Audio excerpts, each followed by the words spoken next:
and essentially just announcing her importance to everyone in the room. It was 3 p.m. in the spring, and the place was filled with teenagers ordering frappuccinos. I had both blenders going and both steam wands going when this woman decided to yell at me, "God, I can barely hear myself think!" So I replied, "Funny, I can still hear you complaining. If you knew me, you'd know I have the perfect facial expressions to go with it. I looked like a snarky little shit." I told her that I've been handing her back the same drink every morning for over a year, too. I said verbatim, "Kind of embarrassing now that you know, right? 3/8 is half a pump for all intents and purposes here, ma'am." She lost it. She demanded my manager fire me on the spot or she'd call corporate and we'd lose her business. Blah, blah, blah. I hated my manager. He was the opposite of a spirit of the rule/law kind of person and really enjoyed making our lives more difficult than they needed to be. I knew that firing me actually reflects quite negatively on his quarterly reviews and knew he wouldn't do it. He told her it was my last day and the best he could do was send me home early, which would be a reward rather than a punishment since the store was so busy. She proceeded to spend the next 2 hours on hold with corporate outside. Then when corporate either accidentally hung up on her or told her to shove it, she threw her glasses, called me a little bitch in front of a ton of kids, and ran to her car. To her husband, "So sorry for that night, bro. Totally my fault." And there's an emoji with the sunglasses. Edit. She was offered a gift card, I think, but this lady was universally disliked by employees and customers alike. Edit 2. Thank you so much for responses. It warms my heart to see people appreciate this story as much as I do. My people, mighty morphing retail rangers. Hell yeah. That's pretty epic. Oh my God. Miserable. I've known a lot of people who are baristas, and that is so common of people who have insane orders. When I worked at Dunkin' Donuts, there were many people. You worked at Dunkin' Donuts? Yes! I For love years. Dunkin' Donuts. Really? Yes. What's your drink? I've eaten a donut. Wait, was your drink French vanilla extra like everyone else? No, okay, so you'd get the blueberry, the sugar-free blueberry. My sister's obsessed with the Okay, sugar-free and a blueberry. pump of the sugar-free coconut. Oh my God, that was my sister's freaking drink.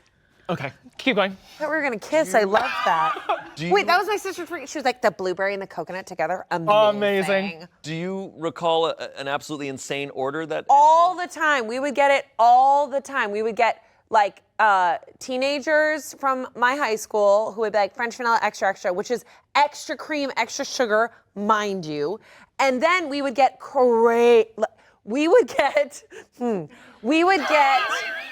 really intense orderers, right? They would want it very, very specific. And we got the same people all the time. That woman is just one. We would get like 30 of them. And they would always do this. We did the same thing. They'd be like, "That's not right." And we always knew their car. We always knew their voice. So many times I would be like, "Oh my God, I'm so sorry. Let me remake that for you." And I would go, "There you go." And she'd be like, "So much better."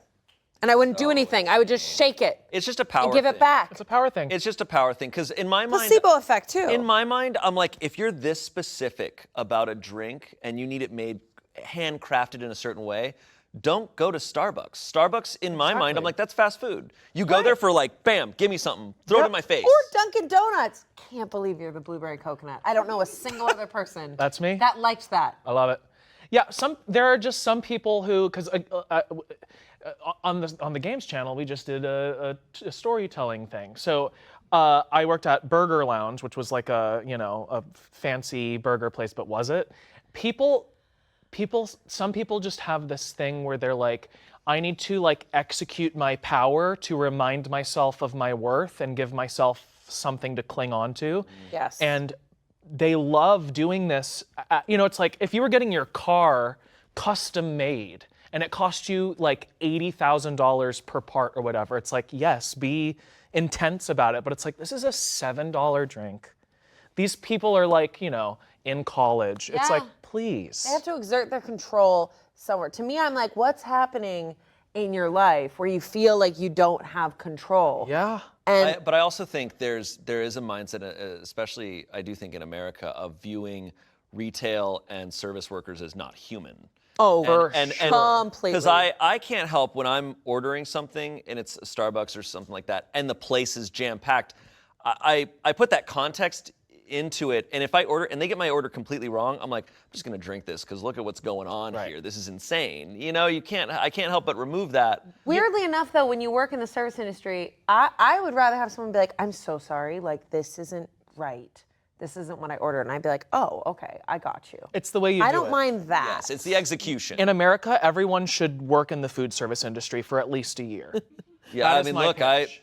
He hasn't. We talked about this on Smosh Mouth. I did talk about this where I've never worked any job besides acting, but I fully acknowledge. You're one of the good ones. But I fully acknowledge, and my brothers both worked in those fields, and I fully acknowledge that I'm like, that is so hard. I could never do it. We're going to put Shane in a restaurant for 1 month, and Yeah. he's going to get all he Look, needs. in some of the old Smosh Pit videos where we did day jobs where we went and we worked a food truck for like an hour. Oh, I and I never was did that. exhausted. I was frying plantains. I'm like, I can't do this shit. Like, this is so hard. Yep. Yeah. I have so much respect for it, and yeah, I'm just don't be an asshole to people. Don't be an asshole. Wait, so did they get fired? It was her last day, so it didn't that's why matter she anyway. gave no shits. Oh, it was already her last She day. was like, I'm gonna say whatever. By the way, Smart. we haven't been giving you 3/8 pumps for the last year, lady. I kind of love that she just. But also, people who are assholes, what I'm always shocked about is that they are willing to waste their time. Yes. They will spend I think that's also for me that I'm like, I'm the type that it's like, oh, they got my order wrong. It's like, oh, well, we should go take it back. I'm like, yeah, but that's another 10 minutes. Exactly, And I time. could be home in 10 minutes watching TV, or I could still be here in 10 minutes because I can't let this go. Yep. I'm She was gonna go there home. for 2 hours. Yeah. Trying to get through corporate. Like, that to me is just trying to make a point. I'm obsessed with her. I think she could have gone harder. Oh, to for be sure. honest. Oh, yeah. There's some comments here. Not giving a f is the best superpower there is. I agree. Agree. True. Every time I've quit a job, I've always secretly wished someone would be extra rude to me so I could just say exactly what I wanted without fear of repercussions. It's never happened, sadly. Congrats on living the dream. OP responded, I was really hunting for it that day, if I'm being 100% honest. Man, incredible. All right. Hero. Next story. Okay. This also comes from Petty Revenge. Amazing. Want my girlfriend? Threaten me? Take my whole shitty life. All right? Okay. Cool. I had a girlfriend, period. We were bad for each other, and unsurprisingly, she was cheating on me. I found out in a rather dramatic way, and I had a full-on mental breakdown. Dude who she was cheating with had been fed a bunch of lies to keep him from talking to me, and he started threatening me with violence. Long story short, we broke up. She moved out of our place and into his place. I started therapy. A few months goes by, and I realized in therapy that I wasn't just busted up about my ex-girlfriend, but also my whole life.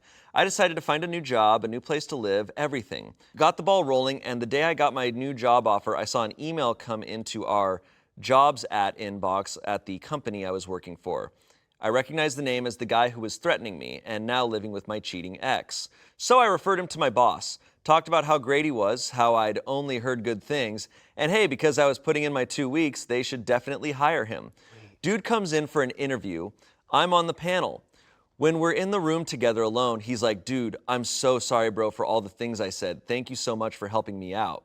I say, no sweat. She always had good things to say about you, and I know she had a good picker. After all, she chose both of us. And we chuckled like polite people. He actually does okay in the interview and gets the job.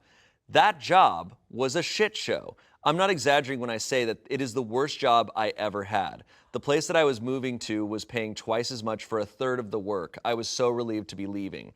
When I moved out of my place a month later, my landlord asked if I knew anyone who was looking. Gave her the guy's phone number. That apartment was charming as when you first see it, but was simultaneously absolute trash. And you didn't know that until you were living there. My buddy from my old job told me the guy got a call for it at work and jumped on it. So I knew he had my old shitty job, my old shitty place, and my old cheating girlfriend. I hope he enjoyed my life more than I did, but somehow I doubt it. I do know that they broke up about 2 months later. Whoa! What insane obsessed circumstances. with this. Just being like, you know what, you can have it. You know what? It's like, have that too. Why'd you take Have this as well? Have that, man. I kind of like love that. That's, that to me, because the guy will never know. no, he thinks he's a great guy. Yeah. And to be fair, he's not necessarily doing a bad thing. He's just like, hey, if you apply for an apartment, he doesn't owe you to say, oh, it's a bad apartment. He's just like, yeah, man, He's like, you want my life? Here's my life. take my Right. life. The bad thing he did was threaten him. I mean, yes, it's like that guy. he was the other guy, so